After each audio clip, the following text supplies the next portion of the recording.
Welcome to HortTube. My name is John Putnam. In this video, I'm going to show you some things looking good in the garden here in Raleigh, North Carolina, Zone 7B, right at the end of September.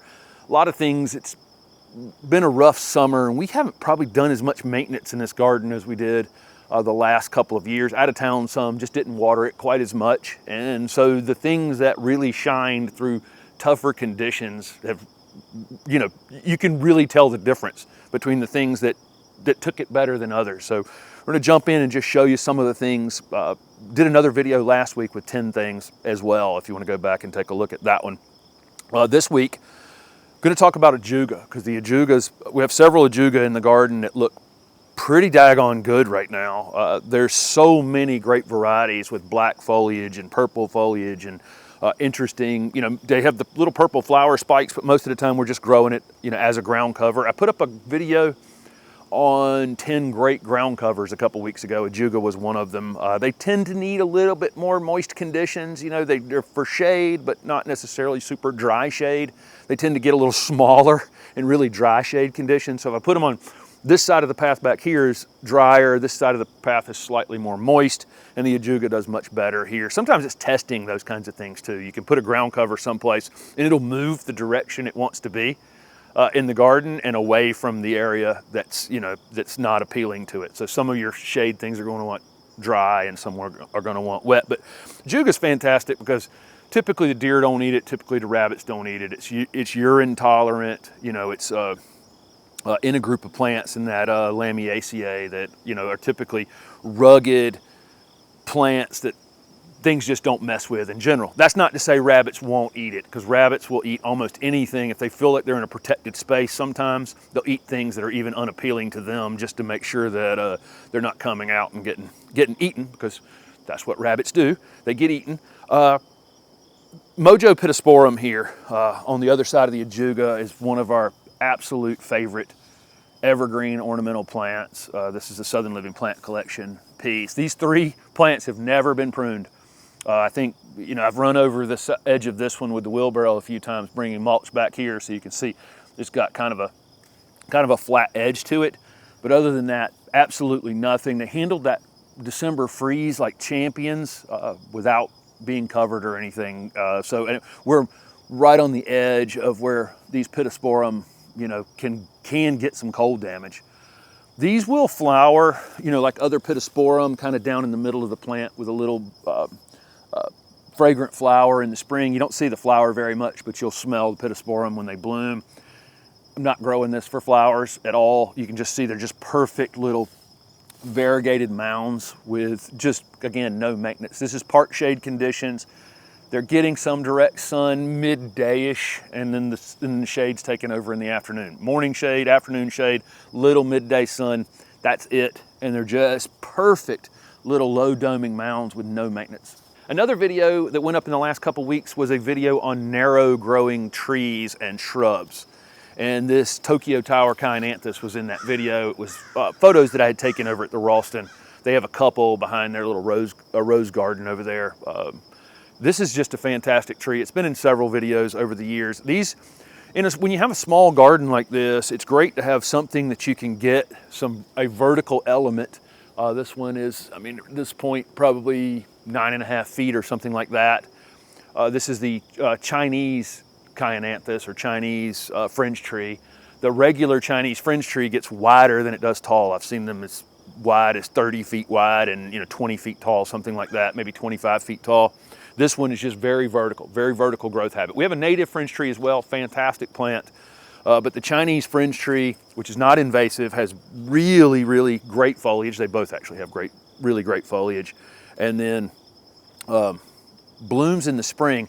Ours is not blooming as much as I would like. This one's in a little too much shade, and it's having a negative impact on it. I think the sun comes up over the house from this direction, and I think the house is blocking the sun for an hour or two, and then it's going into the shade in the afternoon, hoping that as it gets taller, as it becomes 15 feet tall, that it's going to grab an extra hour or two of sunlight, and that will help it flower year to year. But regardless, this is just such a great looking narrow tree out here, and it's only taking up a footprint on the ground, like this, and allowing us to put other things around it in a small garden.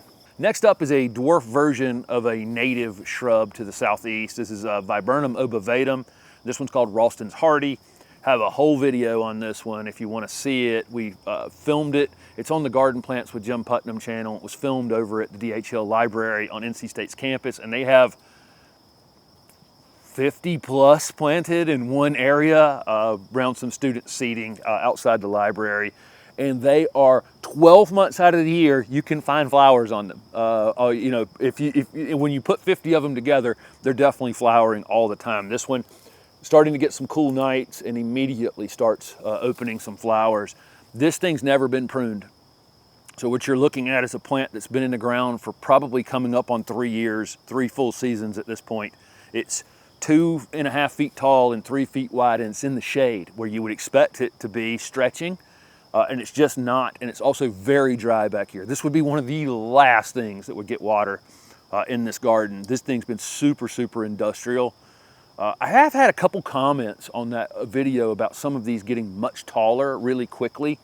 And so make sure what you're looking at in the container is pretty compact as you're buying them, because I'm wondering if they're getting mixed up somehow in the trade a bit. But this is how they look. This is how they look over at the DHL library in the full sun. Absolute full sun baking over there. This one's in the shade here, and it's still, you know, not doing any stretching at all.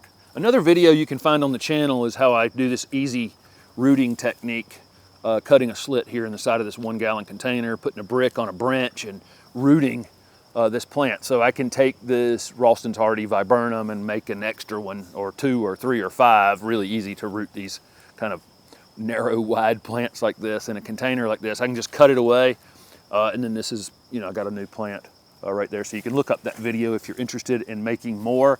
But anyway, this Raulston's hardy Viburnum is just, I mean, if you have a low foundation in the sun or the shade and you're looking for a native plant, this is just an ideal, you know, ideal plant for most situations. And it's individually, the plant's probably blooming 6 months out of the year. If you plant 10 of them, you're going to have flowers almost all the time. It's just amazing how often it's in flower.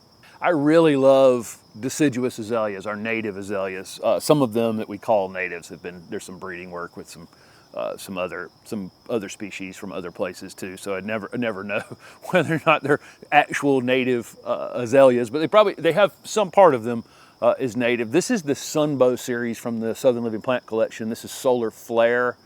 No, this is Solar Glow, which is orange, and Solar Flare is kind of a yellow color. These were selected by Buddy Lee, who did Encore azaleas, but these are deciduous azaleas. They'll lose their leaves in the winter. These are still looking great. And this is one of the things I like to show off about this plant is how great the foliage looks on them well into the fall, and then they'll get great fall color on them, typical of deciduous azaleas. And then they have the buds on them like on other rhododendron species where they carry the buds through the winter, and then these swell and get bigger and bigger and bigger, and before the leaves come out on it, or about the time the leaves are coming out on it in the spring, these flowers open up into really bright colors. So you have yellows and oranges and really vibrant colors versus our evergreen azaleas, which tend to be, you know, pinks and whites and reds, those types of colors. These are like glow in the dark kind of, you know, intense colors. Also are fragrant. A lot of them are fragrant. Not all are fragrant, but a lot of them are fragrant as well. But this is a plant that's always doing something. This one was planted as a very small plant. It's doubled in height over the last couple of years. These are in no hurry at all. They're a plant that needs probably a good amount of morning sun, and then some afternoon shade is kind of ideal on them. Although I see them occasionally just out in full sun, and they're doing fine. But I've always located them in places where you get a lot of morning sun. This can get quite big. Over time, this can get 12 or 15 feet. But again, it's typically kind of slow to get there. But I love the anticipation of these. This is one of my favorite things about deciduous azaleas is, or any type of rhododendron that's like this, where you have the flower bud on it in the late summer, early fall, and it's 6 months before it opens up and shows off its flowers or fragrance or, you know, whatever it is. So anyway, this is the Sunbow Solar Glow azalea. One of the stars of the garden is always this Juliet, Cleyera, and here right at the end of summer, as we started to get some cooler, slightly cooler nights, it's put on some new growth, and when it puts on new growth, it's kind of this, has this kind of pinkish hue to it, and then it settles into kind of a pale yellow and green variegation, and I've always said that every leaf looks like it's been hand painted because every leaf is different, but the variegation's very stable. I mean, it's in every leaf, it's interesting on every leaf, you know, that pattern, you know, different patterns that show up. Really beautiful plant. This is going to be a screening size Cleyera. Going to be slightly slower to get there than a green version would be, but would definitely be worth the wait. This is just a fantastic plant. It's always doing something. It's evergreen, so it's going to look like this year round. Anytime it's actively growing, it's going to have these pink hues show up in it that make it even more interesting. Kind of more of an upright, narrow habit, but you can just come across the top of it in the late winter, early spring, take a foot of growth out of the top of it, and that'll fill in some of it down below. Just a great plant. This one's probably in a hair more shade than it would like to be in, but it's looks absolutely fantastic. But you can put this out in the full sun on the edge of your property. It's just a great screening plant. And again, it's just always looks great. Got to show off the Cestrum parqui. It's almost October. It's still in bloom, and it will be in bloom until we get a frost, which will knock it back to the ground, basically. This is invasive in some places on the planet, but up here in our area in Raleigh, it's cold enough in the winter that seeds, you know, don't produce anything, and you know, it stays in place, and it actually typically gets kind of slammed to the ground during the winter, depending on the winter we have. That freeze we had back in December of last year, I thought might do it in. I mean, it was, you know, that's got to be a close call, going from 60 degrees to 13 in a single day on a plant that was still standing like this, you know, when it happened. If you followed the channel this year, when it got killed to the ground, and when it started to come back up, it had like 20 new pieces down at the bottom of it, and I cut it down to ultimately 4 main trunks. It still has a few suckers down here, but cut it down to 4 main trunks.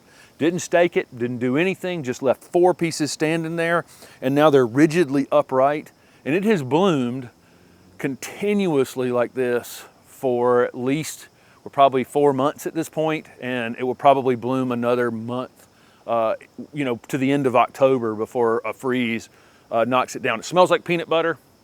It's almost an off odor. It's like you could, if I told you it smelled like peanut butter and you came up and smelled it, you go, wow, it does smell like peanut butter. But if I didn't tell you what it was before, it might be a little weird. It's definitely a strange smell.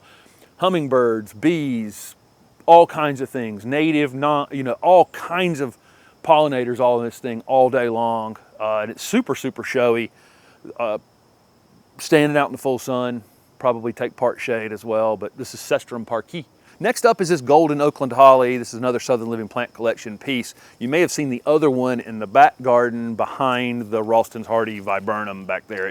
We've got one back there that's about 8-9 feet tall at this point. This is a narrow, upright growing holly, gets red berries on it.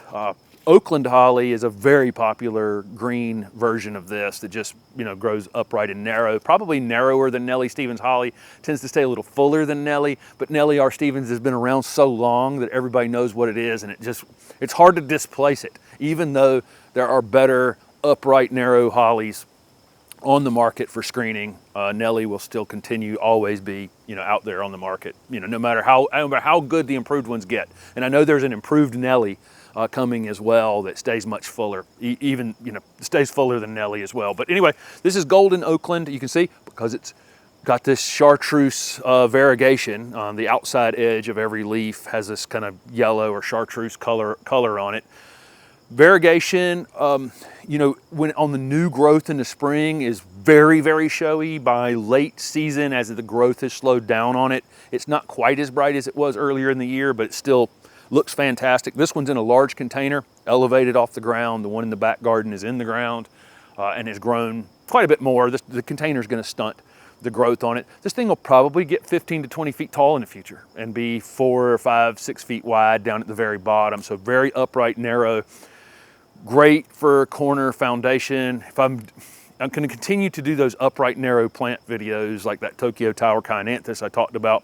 Golden Oakland holly definitely belongs in one of those videos, because it's a plant that I can put in place. I can get a lot of vertical growth out of it, but it's not going to eat up a lot of my floor space in the garden, so that I can plant, you know, I've got spireas planted underneath it, and epimedium, and low-growing camellias, and just all kinds of things I'm able to plant around this and still get a vertical element in the garden. In a video last week, we showed off the Cleyera back here looking great. They've got pruned in a video like 6 weeks before, and they started flushing out, but right in front of it is this row of 3 Radiance Abelia, and they are in full bloom right now. I've talked about before on these variegated Abelia, they have white flowers or pale pink flowers, and sometimes the flower doesn't show up all that much, but the bees know they're here, and the bees absolutely love these flowers. Abelia tend to start blooming later than other things. They won't bloom until July, and then they will just bloom until they get a freeze in the fall to slow them down. Radiance has the most compact habit, I think, of any of these dwarf, the dwarf variegated Abelia. Kaleidoscope definitely gets bigger. Miss Lemon gets bigger, but not a whole lot bigger. It also has a very good compact habit. But Radiance, these 3 Radiance together, just look great. I can, in the late winter, prune these in half if I wanted to keep them much smaller and really narrow them back. Or I could cut them back about 1/3, and that's about what growth they would put back on during the growing season. We've got some annuals out here. There's a very, very large zinnia that was planted earlier this year. I'm trying to go through here and pull out the worst of our annuals at this point. This one had a few flowers left on it, and just kind of make sure they're not leaning up against evergreen plants that are out here in the garden and doing any damage to them at this point. But this Radiance Abelia just continues to be a standout. It's the backdrop for an annual border it's late season, so this stuff's a little out of control. We've been leaving these flowers up for the bees to continue to enjoy, but they're on a short clock now. And this Abelia will be the standout in the garden through the winter time.